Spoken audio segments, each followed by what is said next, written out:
They say that in an era of endless scrolling, it has become almost impossible to truly be seen.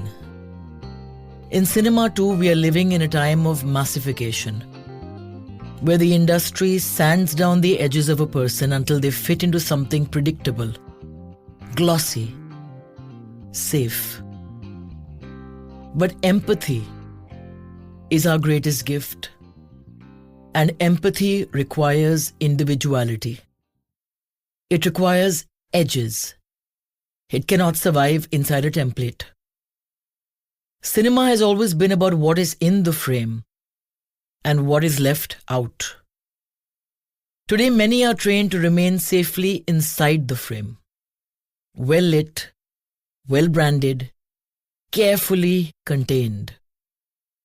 Very few are willing to risk what lives outside it, where discomfort begins and truth follows. And then every once in a while, someone steps forward who refuses containment. Not louder, not shinier, just more true. Today's guest grew up around the silver screen. Her father is Deepak Tijori, a name that carries its own chapter in Hindi cinema. She has seen the mythology up close, the premieres, the applause, the Friday verdicts. But while legacy can open doors, it cannot walk through them for you. The camera has a way of looking deep into your soul, and the soul cannot be inherited. It must be built, choice by choice, role by role. She has chosen characters that demand bone-deep honesty, performances that require vulnerability rather than vanity. A film set is a place of deep vulnerability, and vulnerability is never manufactured. It is offered. In an industry that often rewards repetition, she is protecting her singularity. There is sparkle, yes, but it is not studio glitter. It is an inner light. This is the Pooja Bhatt Show, and today, I'm in conversation with someone who is not merely carrying a legacy. She is building her own. So welcome, Samara Tijori. Hello. I think I'm crying. You think you're crying? Yeah, This is the place where you can cry. Almost. Thank you so much for that. That was so nice. No, thank you for being here. I cannot tell you what a joy it is for me to be sitting in front of this young lady who I've seen as a little child with those big cheeks. But you always had this very stoic kind of look about you. I think so, maybe, yeah. Yeah. And you always seem to see more than most kids. That is what struck me about you the first time that I saw you. But since you almost started crying, Yes. let's make you start crying. Oh, God. Because I have a message for you from somebody very special. And his name is Deepak Tijori. Oh, my God. And it says, "My Boopsie, watching you step into your own light fills my heart in ways I cannot describe. Success is beautiful, but your kindness, discipline, and humility will make you truly extraordinary. Fly high, but always remember that your biggest fan will forever be your papa." See, now Love I'm you. crying. Love you. And you for this. Wow. I was not prepared for this. Okay. Ready. Ready? I've seen interviews that you've been doing by the dozen, obviously with the resounding success of Dal Dal, and everyone talks to you about your legacy and whether you feel that you're a product of nepotism, etc., etc. But what I want to talk about is the legacy of love. Right. Something that was so obvious in that Right. Yeah. message that I read out to you. Yes. So what is the purest, most uncomplicated joy you've inherited from your father that has got nothing to do with the film set or films? You know, actually, he's somebody who has always been this voice that has instilled an ego in me. You know, if I feel like I'm not enough at any point, if I feel like I'm not doing enough or I'm not enough as a person in any context, whether it comes to my love life, whether it comes to work, when I do call him, and I know he's that call for me, because I will call him and he will actually, he'll give me 500 examples of how he's gone through this, which is obviously, it's the best to hear because I'm like, he's gone through it. Yeah. He has dealt with it and he's dealt with so much more. But he's always made me feel like, just stop it. You know, you have it. You have it. He instills that confidence within me, and that I think is unmatched in any context of my life. Like, I mean, obviously there's mom, but when it comes to specifically work and sometimes men, he is that call. Like, I don't think I know of another father and daughter that have this level of open communication about their respective love lives. Yeah, but you know, I have been witness Yeah. to your parents' amazing love story. Yeah. And you were conceived with great love, my dear. Yes. And I think that is why you shine. You know, and you don't look at the world with tired, frightened eyes, Yeah. because your parents loved you and they loved each other. Yeah. And it was pure joy with which you were created and brought into this world. Your mother is also a very creative person. Oh God, yeah. I've seen some of the clothes that she's made, the way she's turned a flat into a home. Yeah. I spent so much time there living on the floor in the living room. When you look at them today, I mean, I've heard this a lot. I've been asked that, you know, oh, you're a victim of a broken home. Right. And I'm like, listen, my brokenness supposedly is far more solid. My supposed dysfunctionality is far more functional than most people's functionality. Yeah. So when you look at your parents today, Yeah. you look at them as human beings. Yeah. And I'm sure there's a lot of arsenal that you have picked up from that. From seeing them struggle, from seeing them try to be parents to you, to be the best parents. But still, when you realize that two individuals outgrow each other. Exactly. I'm talking from my space that, you know, when you see people who have then the ability to say that, hey, this is not working and move on, that requires a lot more strength. Exactly. So when you look at them and you see the growth, Yeah. how are things changed now from the little Samara that I knew with the big cheeks to how you view them today? I'm sure they're both very proud of you. Yeah, they actually are. I mean, Dad still watches films, etc., you know, obviously. But Mom doesn't watch anything. I think the last Bollywood content that she watched was Masoom, which was my previous show. And now this. But for me to have her binge Daldal. Wow. You know, she's someone who does have it on in the background usually when she's watching something. But she actually watched it. Wow. She said, I watched it. I said, oh, you watched it. Like you were not playing a game on your phone. She said, no, I watched it. And you were really, really good. And I was like, oh, okay. But when I see them, going back to what you asked me initially, I mean, I've lived with Mom, grown up there, school, college, everything. Yeah. But Dad, it's not like Dad was not around. He's always been a home away. He's always been a phone call away. Yeah, it's a matter of geography. Exactly. It's a matter of geography. And I think the fact that I could, and I still can, and I still do have such a strong relationship with him is something I'm so happy about. Yeah. Because whatever they went through, obviously little Samara used to be stressed. I've been through my anxiety. I've been through my depression. I've been through all of that. But as and when I started growing up, I also started to accept the fact that they're human beings. Absolutely. And I never once felt like, oh, why are they separate? No. I was always like, okay, they're separate. That's fine. But it was about maintaining that dynamic with each parent. Yeah. And I think they both made it very, very easy for me to do that. So to have them be such, I don't know, strong people also. Yeah, they're both very strong individuals. Absolutely, I can vouch for that. Yeah. Both of them, I mean, in different ways, I would say. Dad is a more contained, strong. Mom is a more, I'm going to make this happen. Like she's a woman of action. Sure. And I've picked up things from both of them. I just have found a balance within myself of, you know, maintaining that or keeping those traits within me and then navigating life through it. So it's been good. But what I need to applaud you for is we're living in times where if you're not seen, you're considered dead. And you chose that quiet pause instead of giving in to the hustle mentality. Right. And you waited it out Yeah.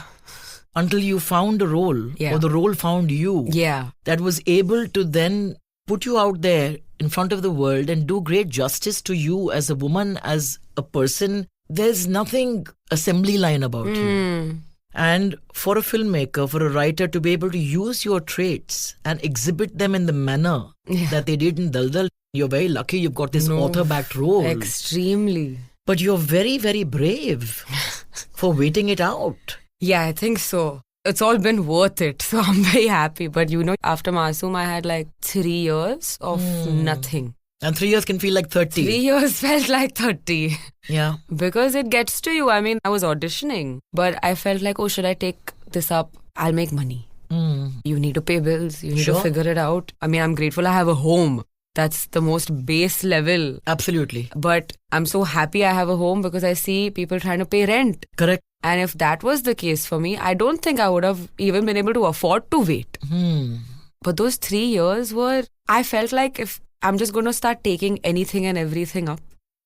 But I think there was one small part of me that was like, no, it'll happen. Something will happen. Something will happen. Something will happen. I think there's a level of delusion and belief which I feel like an actor just needs to have. Where you're like, ना होने का chance ही नहीं है. हो जाएगा. होने ही वाला है. But if I didn't have that thought at the back of my head, I would have probably then taken up a lot of things that came to me. And in the interim, you worked on yourself. I worked on trained. myself. Yeah, I trained. I watched a lot of films. I read a lot of books. I was like, okay, if I can't do that, at least I'll continue dancing. At least I'll continue working on these other skills that I have. You're a great dancer. I've seen videos of you. Yes, I'm a trained dancer. Yeah, Kathak and jazz and everything. Yeah. Wow. So I had that, but the audition for Daldal was one of the most interesting auditions I have given in my life. They just sent me 5 or 6 lines in a first person tone where it said, I am Anita, I live here, my mother is so-and-so, my father is so-and-so. And by the end of those 5 or 6 lines, you kind of get the hint that this person is a serial killer. And all they said was, this is your only brief. You come in to the audition. We will take an introduction of yours where we'll ask you, what's your name? How old are you? What do you do? We'll ask you something about your mother. At that point, we want you to get a little angry. My audition was 20 minutes long. It was an improv audition. They didn't give us the questions. I had to just answer the questions like Anita Acharya. Wow. I was like, 1, I have to get this part. But 2, if I don't, what a great audition. I'm so fulfilled right now. And it was a 20-minute long audition, after which we did scenes.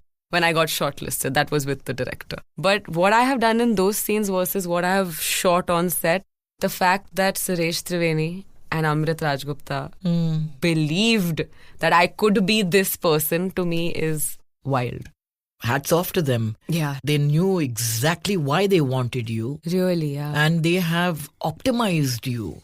You can see that in every shot that you give. You can see the love and the reverence and the respect that the maker has for the actor that shines through. But what really struck me was your amazing chemistry with Aditya. Yeah. And that is, for him, he was brilliant. Yeah. He is brilliant. He is brilliant. But what really struck me about him is his generosity as an actor, and even the makers. At no point did they try to make it his story. Yeah.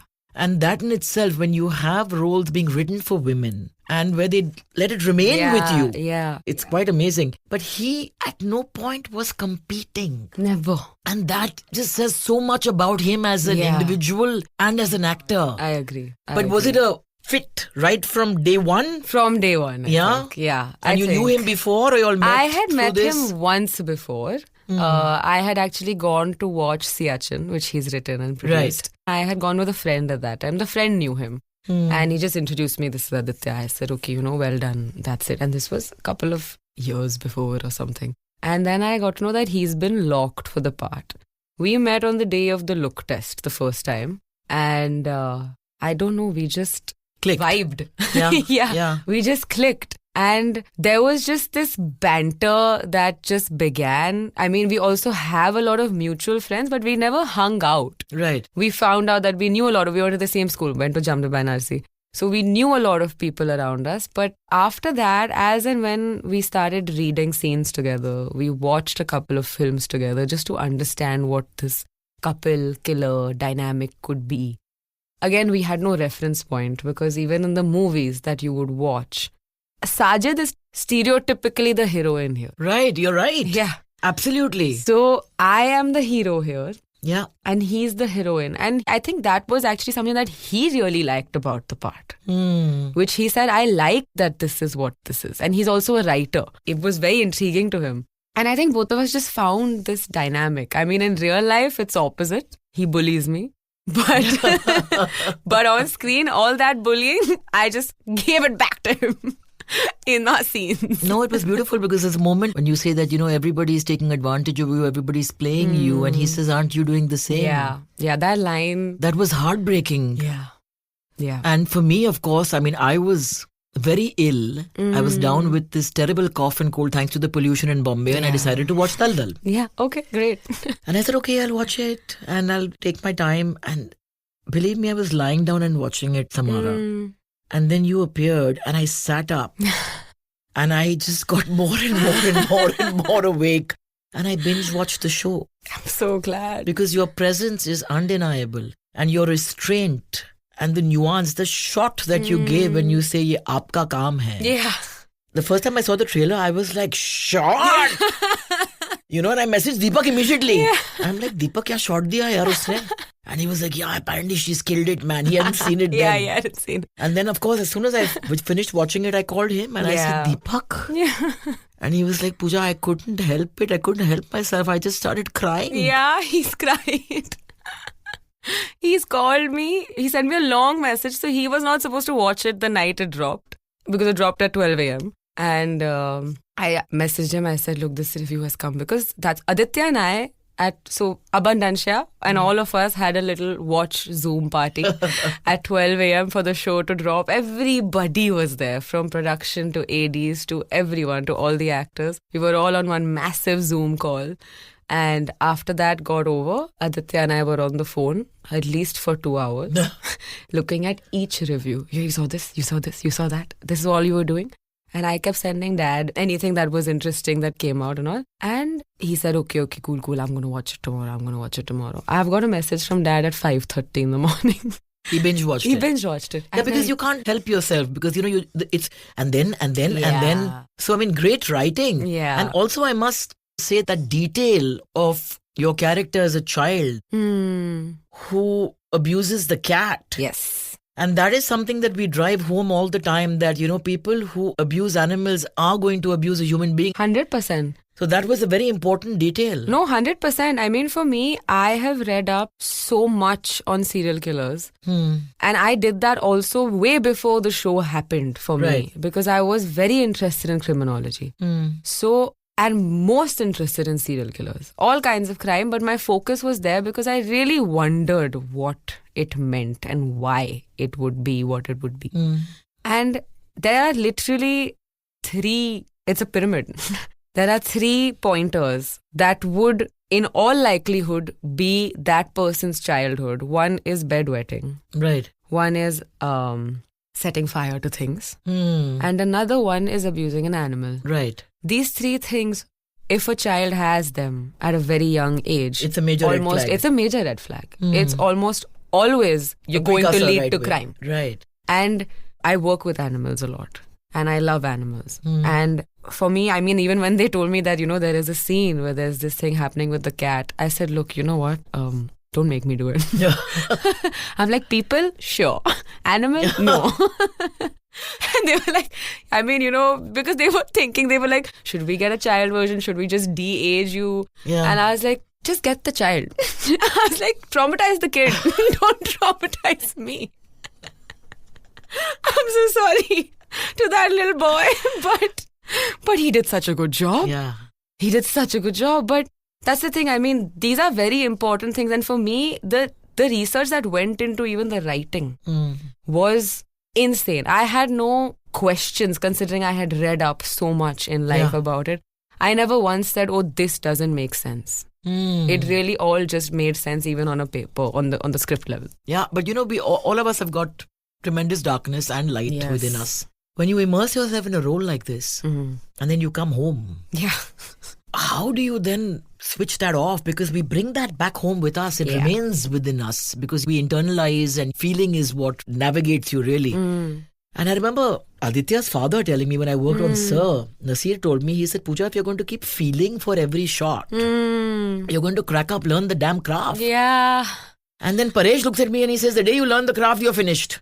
So I'm like, here are these two stalwarts giving me completely contrasting, tips. Yeah. And my father, of course, said, don't listen to either, just come and give the shot. Just come and give the shot. So how do you switch off then? I mean, was it difficult to then leave that behind when you came home and then the actor has to be put to rest and put to bed? Yeah. There's yeah. a woman beyond that. Yeah. There's Samara Tijori. Yeah.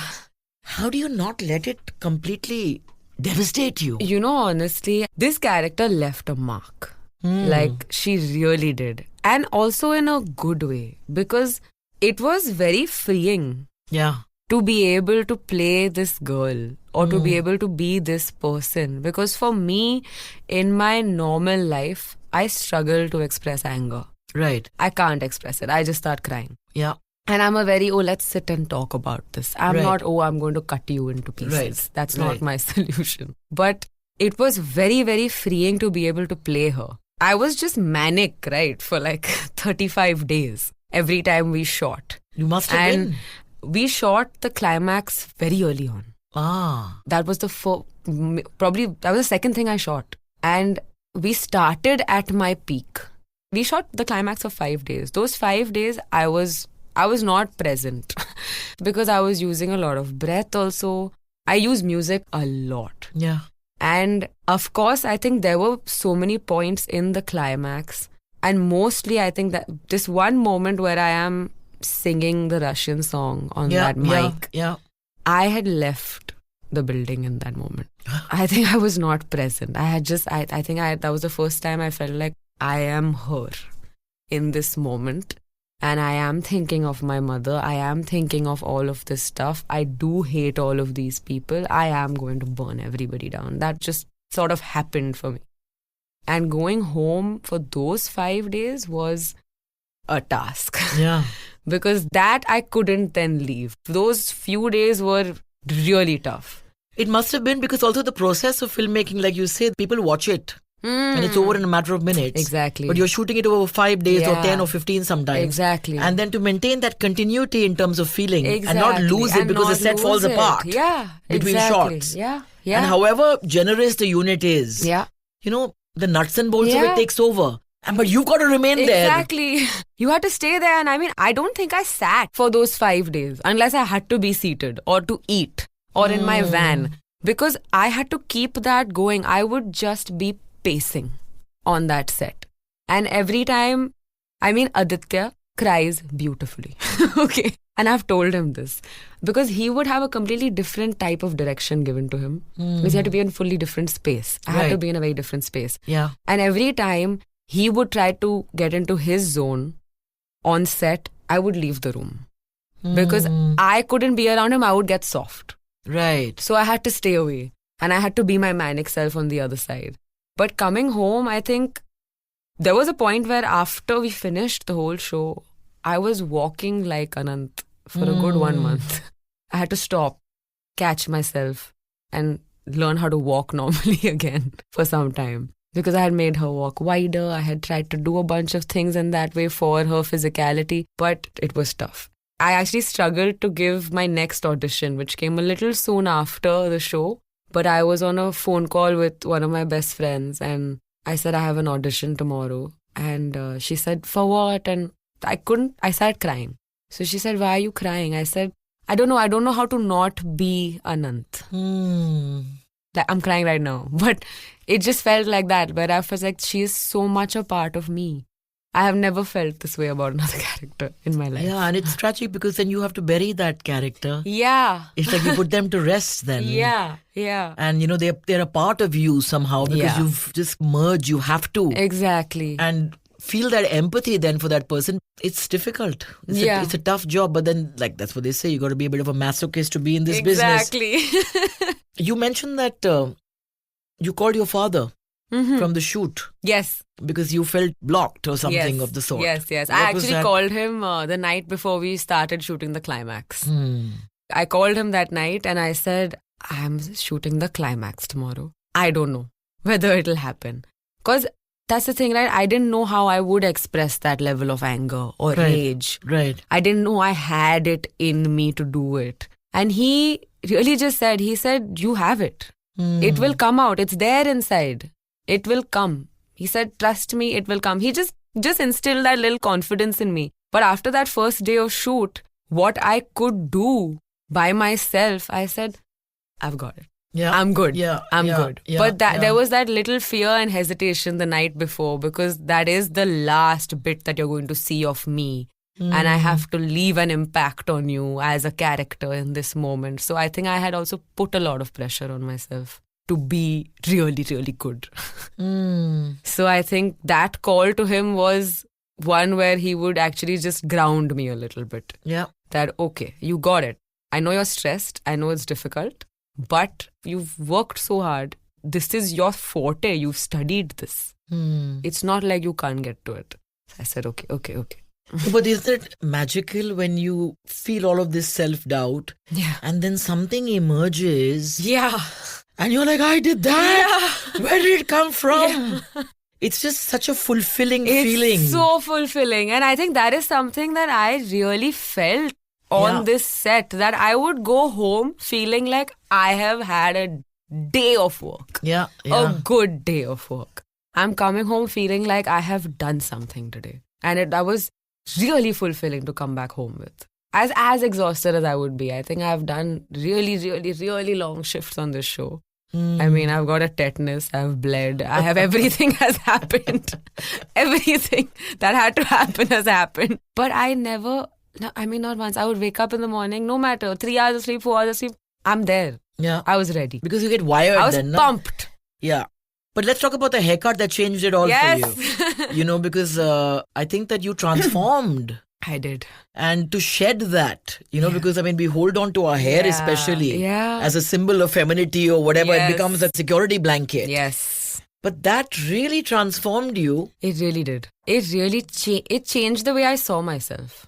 I used to, I remember in photo shoots and stuff, I would use my hair so much. I would hide behind it. I would literally play with it to make something happen on the camera so that it gets captured prettily. Yeah. But as soon as that went away, I had to suddenly deal with all of my face. Then you're bare. You're bare. Yeah.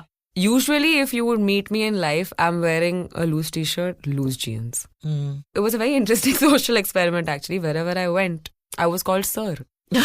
Because they would just assume chote wala ladka hoga. So it's just an assumption that, okay, short hair boy. But because I was dressed also like some, random little boy, I looked like it. I had to change my wardrobe a little bit over time, where I was like, okay, I really need to dress like a girl, So that did happen, but that haircut was so necessary. Because the moment I cut my hair, I saw myself as Anant.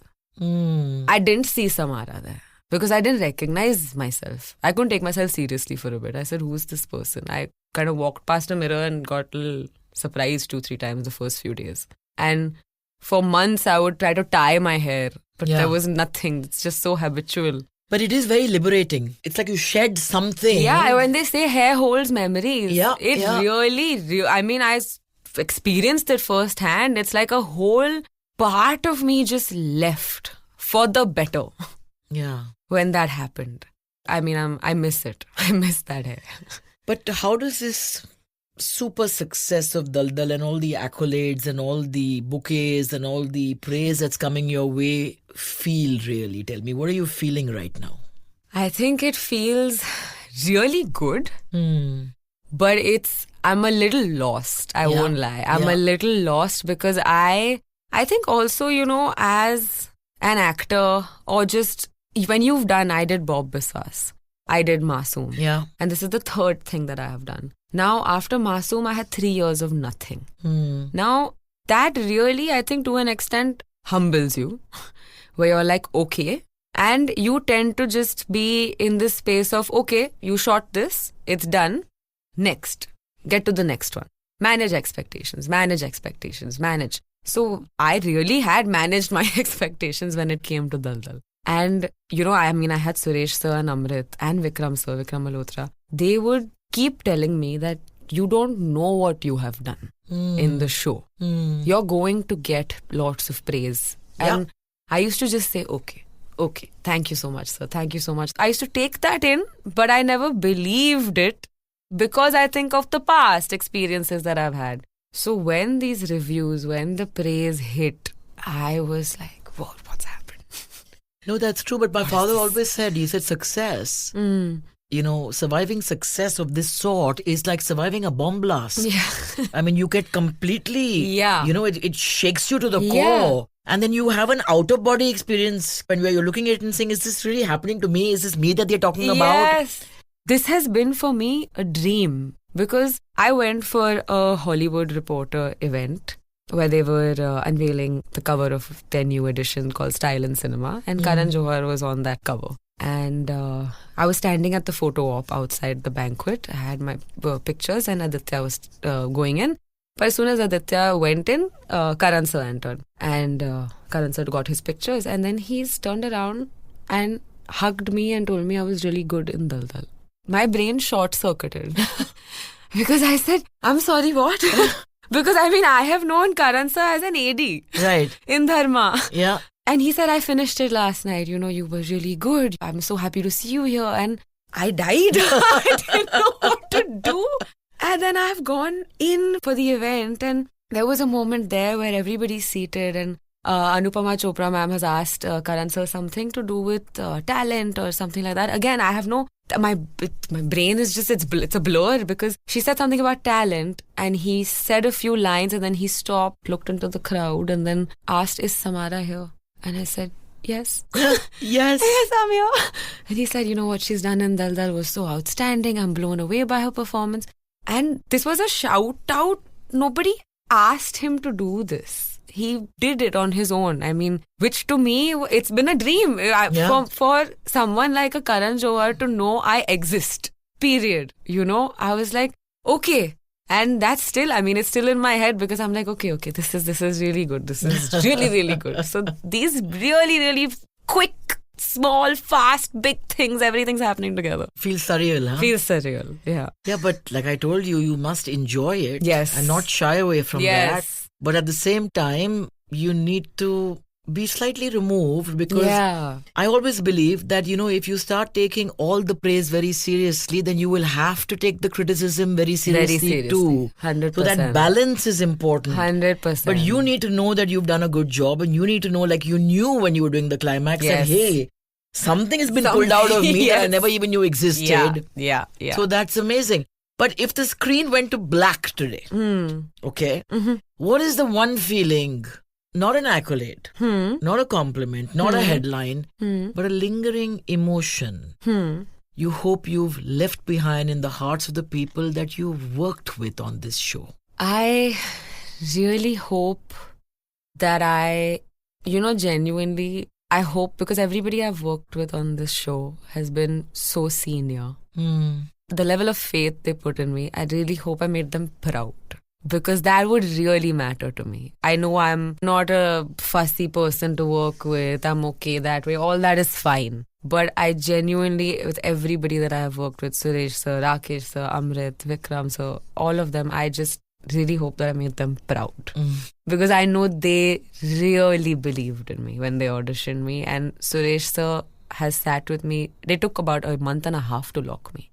Right. But the fact that he called me every 2 weeks and just said, just bear with us. Just bear with us. We are there. We're just waiting. That is so generous exactly. and so kind. People don't do that. Vikram sir, after the show released, has called me and sat with me for, a while and just chatted and said, this is good. I'm so happy for you. I'm so proud of you. So I think it really would matter to me that I've made them proud. Oh, that's wonderful. I'm sure you have. You made us all proud. So I'm sure they're very, very proud. But you do realize that now you've entered the big sea Yes. and now you're being acknowledged by Karan, who's very generous actually. Yeah, of course. And everybody's woken up to Samara Tijori. Yeah. You do realize that now there will be expectations. Mm-hmm. They will want to, like I said, sand off the edges. Mm-hmm. And they will want you to then become a certain person. And they'll give you the feeling that until you don't become that person, then you cannot attain that goalpost. Mm. So the fight and the nightmare really begins now, my darling. I know. Because Daldal, Yeah. which is work that is going to be mentioned in your obituary. I don't mean to be morbid. No, not but at you'll all. always have this. Yes, That's going to yes. be your crown, really. Yes. It might just become your biggest problem Yes. because everything will be compared to this. Yes. 200%. And this will be the reference point, and you've set a very high standard. 100%. And the fight is really going to be that how much of myself am I going to then start giving up with each project, with each film, the expectation that, okay, the brand wants you to look like this. Yeah. Or now this is a commercial film to become like that. Yeah. Yeah. So you do realize that. Yes. And there is actually a bit of a fear also to do with that. There is a little fear where it's like, okay, I've done this and people are talking about it this much and they appreciate the performance. And there is obviously a level of fear where you're like, I need to do this again. It's a thought that crosses your mind. Of course there will be, I will get an audition or I'll get a script, I will go through it, and obviously if I feel like I can play that part to its core, I'm going to take it up no matter what the part is.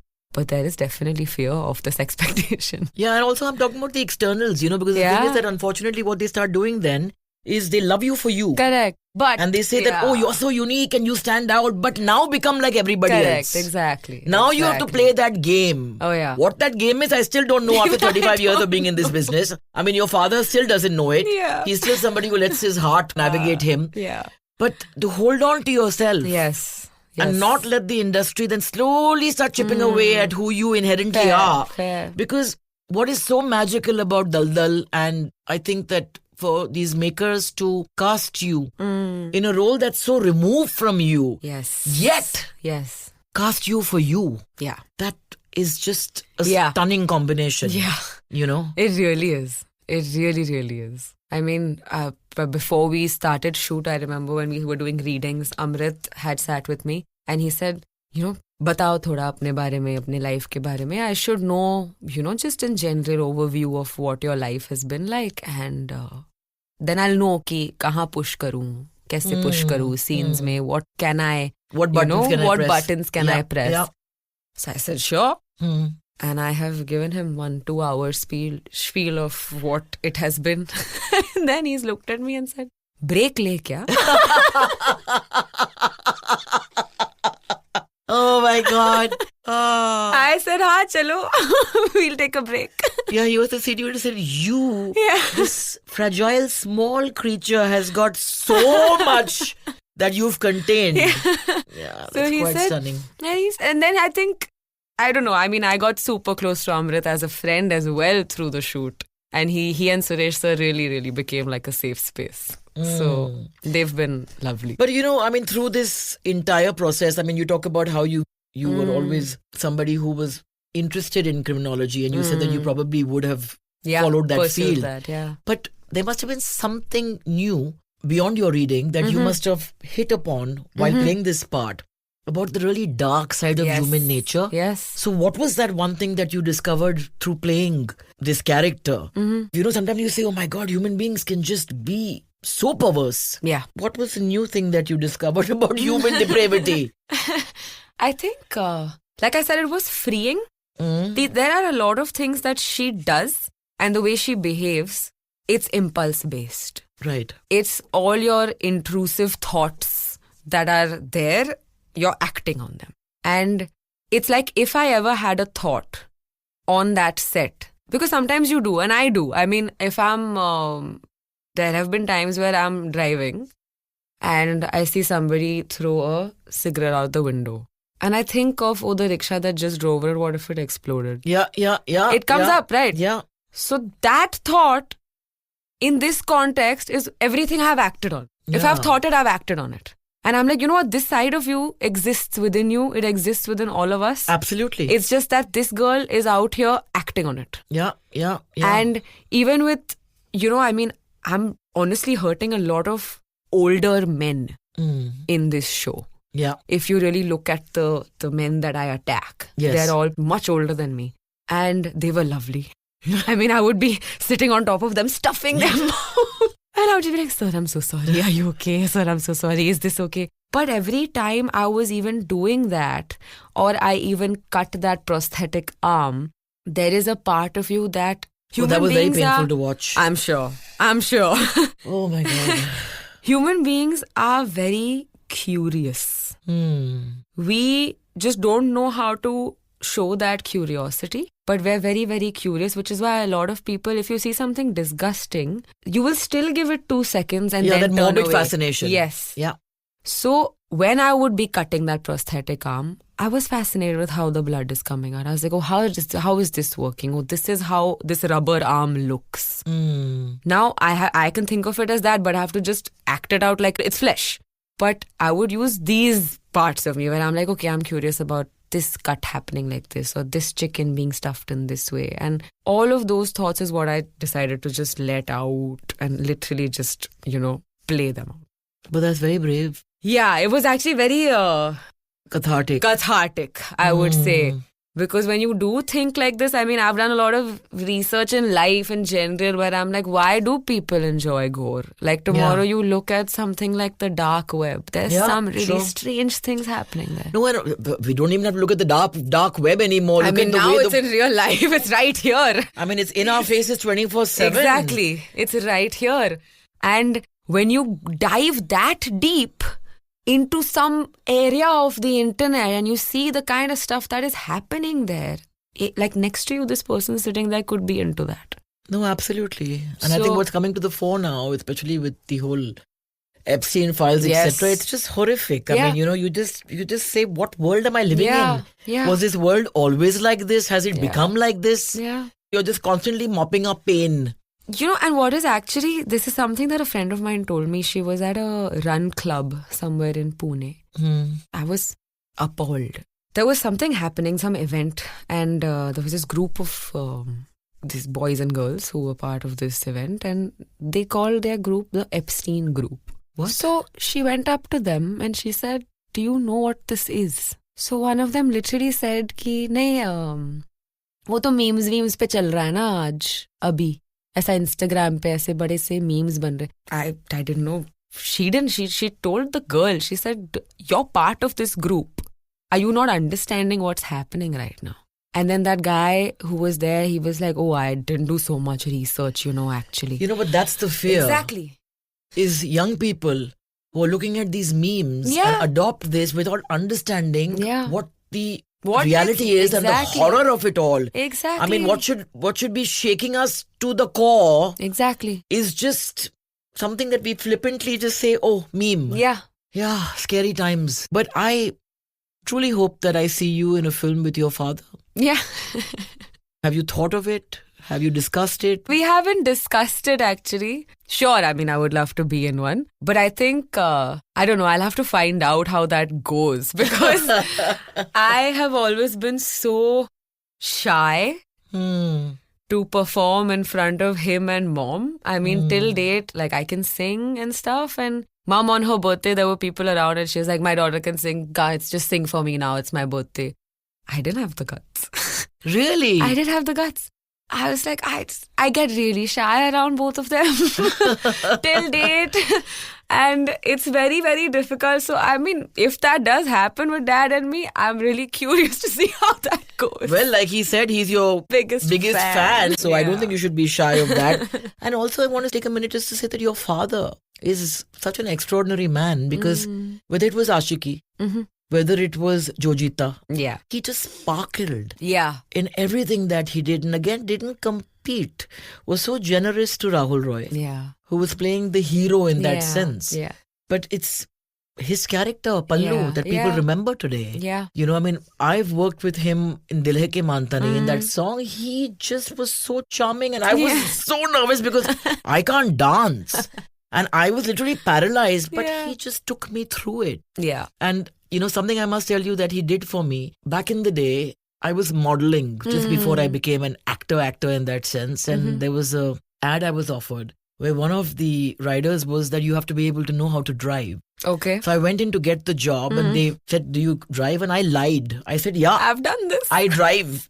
You've done that too? I've done this with a cycle. Oh, you didn't know how to cycle and you said you can cycle. I said. And then- I'll tell you, son. I'll tell you. And Finish. then I have walked out of the office and I've called your father in a panic and I said, Deepak. He said, what have you done now? I said, Deepak, I've said yes, I can drive. So he said, but I said, I won't get the ad if I tell them I can't drive. So he said, now what do you want me to do? I said, you have to teach me. So the poor guy was shooting, I think, for Jojita Yeah. till 5 in the morning in town somewhere. And he used to pack up and drive to Bandra Oh my God. and take me through the streets of Bandra teaching me to drive. And once I almost drove the car into a pillar because I was more interested in what music was playing on the radio. Right.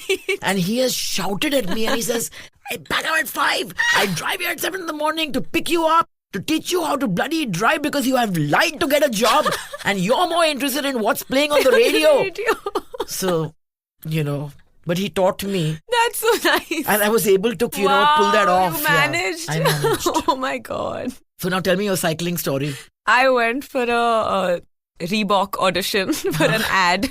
And we've done, before I went in, we've done the indoor bit where I had to pretend like I'm working out and stuff like that in sports bra and all of that. And then she said, you have to know how to cycle. So I said, yeah, okay, cool. I know. So she said, okay, so once we're done with this indoor bit, there's a cycle outside. This is in Aram Nagar, okay, where the ground is just stones and mud.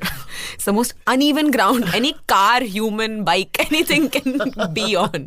So she's like, there's a cycle outside. So after this, I'll record you cycling. I said, now? So she said, yeah, once we're done with the indoor bit, we'll go outside and you ride the cycle. Now I'm trying to think of an excuse. I'm like, actually I've not cycled in so long. I'm out of practice. And she said, no, it's like muscle memory. Yeah, you sit, you take your time. When you're ready, I'll record the video. I have shat my pants. And I've gone out and I'm staring at the cycle. And it was a milkman cycle. It was one of those big, really, pro-level cycles. And I have sat on that cycle and I'm like, you know what? This is fight or flight. Yeah. There is no going back. So either you cycle or you admit you lied. So I have sat on that cycle. I can't tell you, Pooja, I cycled. You did? I cycled. I took 2 rounds of that ground and after that I have called everyone in my life and said, I can cycle, I know how to cycle, I can do anything. Wow. After which I rented a cycle in Andaman and fell. In life. But well, see, fear makes us do crazy things, doesn't it? I couldn't.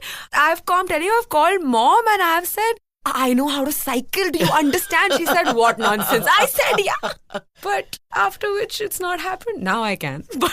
But during that time, it was insane. Fight or flight really kicked in. That's amazing. In that moment. But it's crazy how fear makes us do things that, Really? it's quite amazing. Really. I mean, I would rather risk falling on a stone than admit I lied. But it's okay. Yeah. So then now, what does the future hold, my dear? What do you want it to hold? I mean, is there a dream role that if you had to go back in time and say that I could pick these 3 parts that I would have loved to play? I mean, whether it's Hindi films or anything from recent times internationally. I mean, I would actually really love to do what Will Smith did in Pursuit of Happiness. Wow. Something like that. It's a long shot, but I mean, it's a dream role. I also, I think when it comes to Hindi cinema, I mean, something on the lines of a Gangubai. For me, I really would love to explore that side of me. And I mean, I love Zendaya's work. Yeah. So it's a dark role, but her in Euphoria. Oh, that's one of my favorite shows, What she's done in Euphoria is, to me, I mean, it's a school. I agree with you. It's just a show that spoke to my core. Yeah. Also because of my journey with sobriety. Yeah. I just identified with each of them. Yeah. Yeah, And it's shook me something to the else. core. I mean, it's all of these things. And of course there is, I mean, something like The Notebook, something like Pretty Woman, like all of these, Notting Hill. Like there are the sweet ones also, but I do tend to gravitate towards the darker or more emotionally driven parts. But yeah, definitely I think these would be somewhere on the horizon. Well, be careful what you wish for. Yeah. Because it will just come true. Like you're living the dream now. Yeah. And enjoy it. Enjoy Yes. it. Because, something that my father said to me that I'm going to now say to you. He had written me a letter when Dil Hai Ke Mantani had the copy out actually. And he said, Pooja, some people have careers to pursue. You have a destiny to fulfill. So you have a destiny to fulfill.